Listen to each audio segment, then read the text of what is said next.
Representative Lauren Boebert has stirred up a little bit of trouble with Representative Ilhan Omar. So, look, all of this actually starts last week. So, and this is, right before, or I should say right around the holidays, and there was an incident, apparently, in the elevator. And on Saturday, she posted a video from an event that she had done talking about said elevator incident. And so let's take a look at that first. I was getting into an elevator with one of my staffers, and he and I were leaving the Capitol. We're going back to my office, and we get in the elevator, and I see a Capitol police officer running hurriedly to the elevator. I see fret all over his face. I look to my left, and there she is, Ilhan Omar. Whoops. And I said, well, she doesn't have a backpack. We should be fine.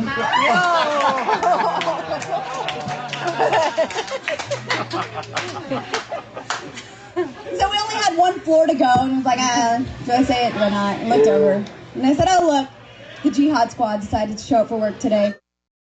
Oh, the Jihad Squad showed up for work today. She thinks she's funny. And of course, if she's, since she's pandering to a super racist audience, yeah, of course. It's like oh yeah, Jihad Squad, I love it. No, look, it's both racist and Islamophobic. Honestly, if you want to find terrorists, you're going to find that most terrorists end up looking like people like, I don't know, Lauren Boebert. Just saying. But also, let's be fair. A lot of terrorists look like me. I know. Now, I'm not a terrorist, but white men. And now, of course, you go specifically white right-wing men of all ages happen to carry out the majority of terror attacks in this country. And so that is backed up by factual information. The thing that they don't actually believe, people like Lauren Boebert. No, as of 2020, right-wing extremist terrorism actually accounted for the majority of terrorist attacks and plots in the U.S. and has killed more people in the continental United States since September 11th attacks than Islamic terrorism. Now, look, if you want to talk about Islamic terrorism in the context of other countries, for example, in Europe, okay, then you can make a case that there is an issue with a big problem with radicalization of certain groups in the Muslim community and certain sects of Islam that are, more fundamentalists and do more acts of violence. And you can have that conversation. You can have that conversation without resorting to painting the entire religion and every adherent of said religion as a violent savage. Okay? But that's not what Lauren Boebert does. No, she looks at someone like Ilhan Omar, who is black and Muslim, and thinks, well, she must be a terrorist, obviously. Now, here's the thing. Going back to, okay, most domestic terrorists in the United States look like someone like me. Well, is that because white people, I mean, you could make that argument. Is that because white people are more naturally violent? No, that's ridiculous. Do we need a travel ban on white men? Just until we figure out what the hell is going on. No, it's absurd, isn't it? It sounds absurd, but yet that's exactly the same argument that they use to ban Muslims. It's not, look, at the end of the day, this is not about a race or a religion. What this is about is radicalization. Radicalization can happen to members of any group. It's just right now, in this country alone, white right-wingers are the ones that have been radicalized the most. And in other places, Muslims radicalized. In other places, for example, with Myanmar, it's the Buddhists that were radicalized that are going after the minority Muslim population. And so it just really depends. Any group can get radicalized and do violence. This is not inherent to one particular race or ethnicity or group or religion. I mean, if you want to go back, there are plenty of times where, again, white Christians, very violent. Very violent times. But anyway, now, after this, she decided that she was going to go and that she was going to do a little bit of a half-hearted apology. But at least this is what she says.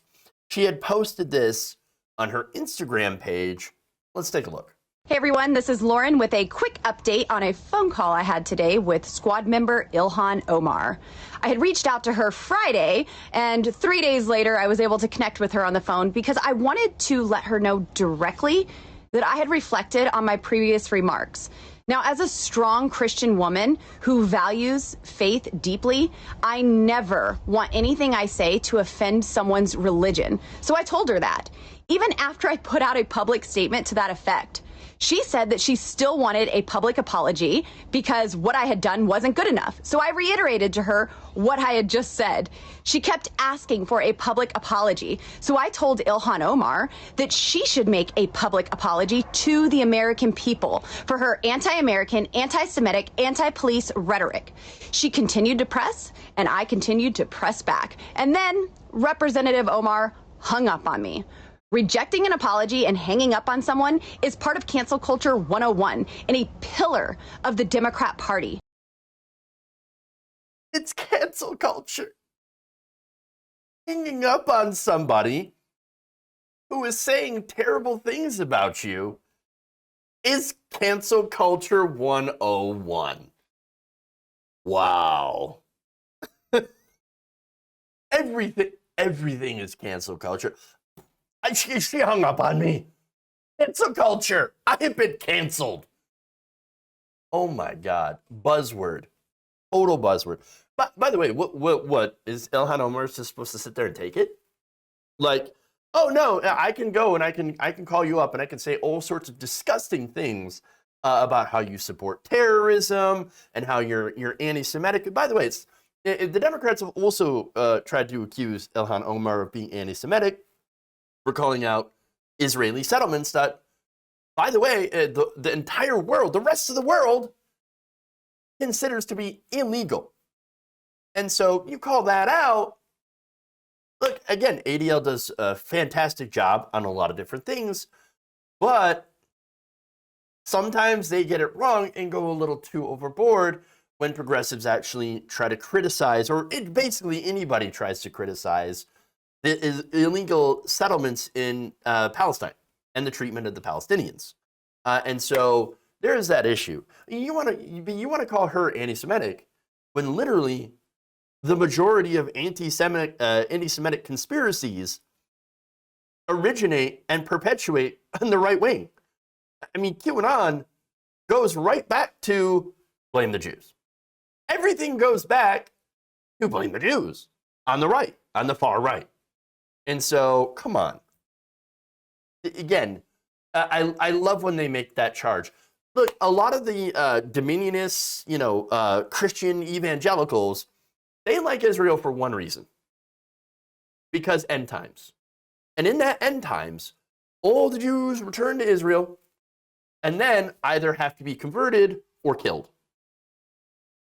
Yeah, so, and all they want to do is they want to make sure that all the Jews go back to Israel, and so that Jesus can come down and suck everybody up with the Holy Dustbuster.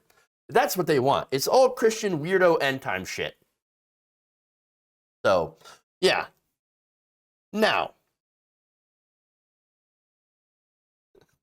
I'm sorry, I can't get over how this is cancel culture. Oh my God, cancel culture. I can't believe you hung up on me. So anytime I've ever hung up on anyone, I canceled them, apparently.